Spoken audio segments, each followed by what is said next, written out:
Hi. Today I wanted to talk about the symbolism of the crow. Um, Kind of what it means when it shows up in your life, whether that be because you've consciously chosen to work with crow symbolism, or perhaps, it's come about in a synchronicity. Um, from a relatively young age, I was fascinated by the symbolism of the crow. And on the surface, it's very easy to kind of chalk up what the crow energy represents as being a bit ominous and maybe about death or doom or something like that. But I'm here to tell you that I believe that the crow symbolism is one of depth and mystery. Anything in the corvid family, actually. So that would be like the crow, the raven, the magpie, and all of the jays, blue jays, and things like that, maybe more. I think could be, kind of put into this category, but definitely crows and ravens. But today I'm just going to be talking about crow symbolism for the sake of the video.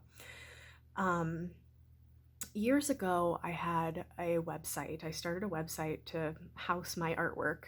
It's no longer a website, rest in peace, website, but it was called The Golden Crow. And I don't know how symbols, enter into our lives. I find it itself mysterious, but some things just seem to kind of call out to people. And the crow was one of them for me. And during this time period where I was putting my artwork up onto the interwebs, I came across some information about a Chinese mythology of a three-legged crow that was called the Sanwusu. I hope I'm pronouncing that correctly. And this three-legged crow fascinated me. I thought it was so cool. One of the reasons why I thought it was so cool was that aside from crow symbolism, yes, being about that kind of like dark, mysterious nature, the Sanwusu was said to bring in the sunlight. And so I really thought that was neat because I really resonate with that. The idea of being very captivated and stirred by mystery and darkness, and things that are a little bit more difficult or things like that, is definitely a part of my being, but I also definitely am encapsulated by the light. Um, and so having this fascination with both and this symbol, kind of housing both aspects beyond duality really called to me. And so I ended up using the name on my website and things like that, but then I looked further into crow symbolism and mythology and lore, and I came across, I think it was an Alaskan folklore that was, they said that the crow was the bringer of the suns, plural. And, there's this whole mythology where there was like, I think 9 suns, and the crow brought 9 crows brought these 9 suns or something like that. I could be getting it wrong. It's been quite a while, but it was something, that's the gist of it. And I thought, again, wow, that's really interesting that in like 2 different, very different cultures, the crow is associated with the sun. And so that was something that I pulled on the thread of for a while. And I connect that to the overall symbolism of the crow. So another thing that I associate with the crow, that it isn't a mythology of the crow itself, but I want to tell you about Khepra, the Egyptian god that is represented by a scarab beetle that rolls a dung ball around, and in that dung ball, new life is born out of it. I am seeing a very close correlation to Khepra and the crow. Now, this is just a personal take, but I do think that it is really interesting. So Kefra, is a sun god. So there's like four main sun gods in Egypt. There's Ra, Tum, Hathor, and Kefra. And Kefra is the sun at midnight. So even though the sun is not visible, even though the sun is not like, you don't experience the sun's rays on you at midnight, the sun is ever the sun at midnight. And the sun at midnight actually can represent the idea of like a cycle being complete, or when the dawn of a new day comes out of the darkness of midnight, if that makes any sense. Or not midnight, but of the night. So it makes sense to me that you're watching this ball of shit like be pushed around, and they see new beetles being born out of that. So you're like, okay, it's easy to associate the fertility of that darkness with new life. Anyway, so that's kind of the essence of Kefra. And I do think that the crow is kind of the same way. You can see it in the mythology of bringing the sun, almost like bringing the light of the new day on its wings. But it's also, the crow is a carry-on bird. So it literally does take the dross and the dead material of our world, and it utilizes it, it eats it, and then it transmutes it, transforms it into new energy. So the crow symbolism can oftentimes mean, let's take a look at what still needs used up.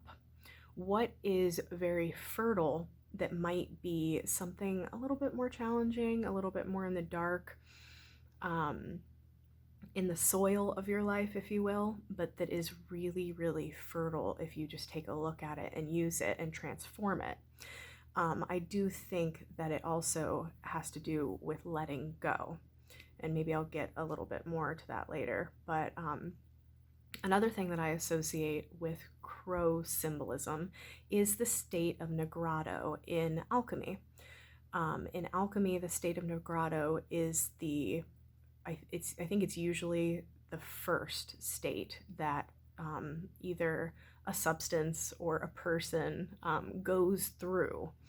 And it's a state of putrefaction, where basically the blackness and the shadow and the depths and things like that, it's a very necessary state. It's essential to bringing out the fertile qualities of a substance. And I feel that the crow does that too. Another thing that the crow is just kind of lumped in with sometimes are emblems of death. So sometimes you will see a crow perched on a skull, and things like that. And I don't discredit at all the fact that the crow is associated with death. But I also think that it's not necessarily, if you see a crow, you're going to die or something like that, because people see all the crows all the time and they don't die. But it's more so, I kind of see it twofold. Either it could be about death. It could be about letting go, maybe an egoic death, just letting go of what is no longer serving you. But also it could be that, and this is a personal opinion, that the spirits of the dead, your ancestors, and in that whole world of however you view it, is present.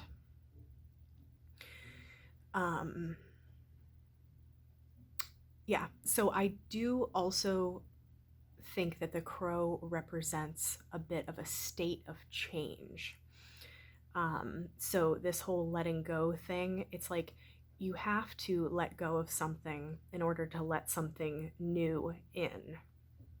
Um, so I definitely see the crow symbolism as linked to transformation, which I just did a very ranty video on, and I'll link it below. Um, but yeah, I think that the crow when it shows up, it has to do with a change of state, um, and transmuting yourself, your energy, in some kind of a way.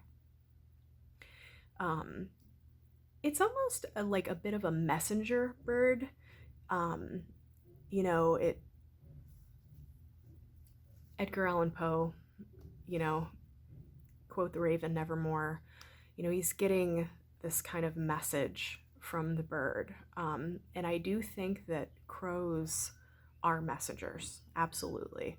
Now, what they're messengers of is kind of, they bring the sunlight on their wings, and they have a way of emitting their sounds, which is nothing like a songbird. It's not some melody, harmonious thing, necessarily.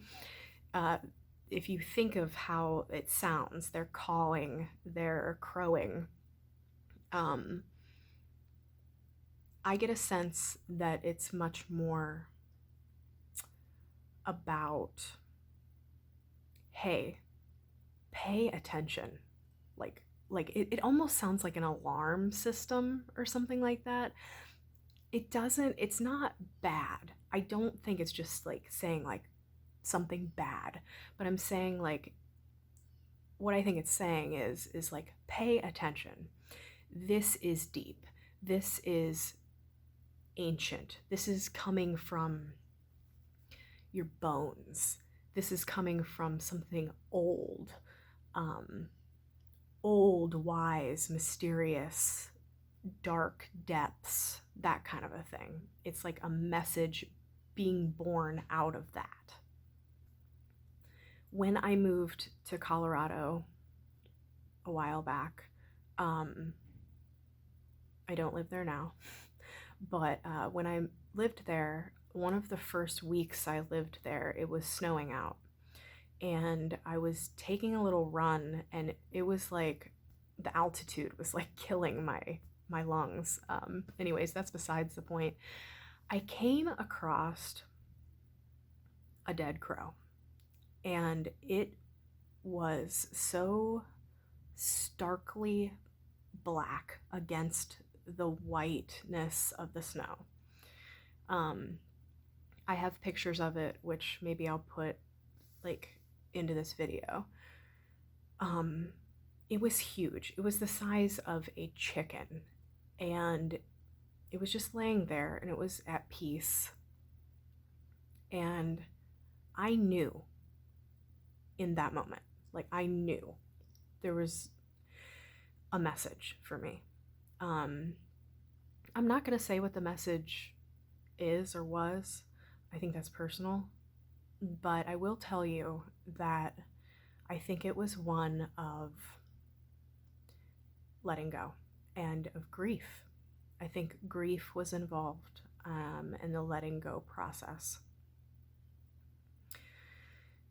And that kind of brings me to another thing that I would like to incorporate into the symbolism of the crow, and that is that it is known that crows and a couple other animals, they show signs of grieving.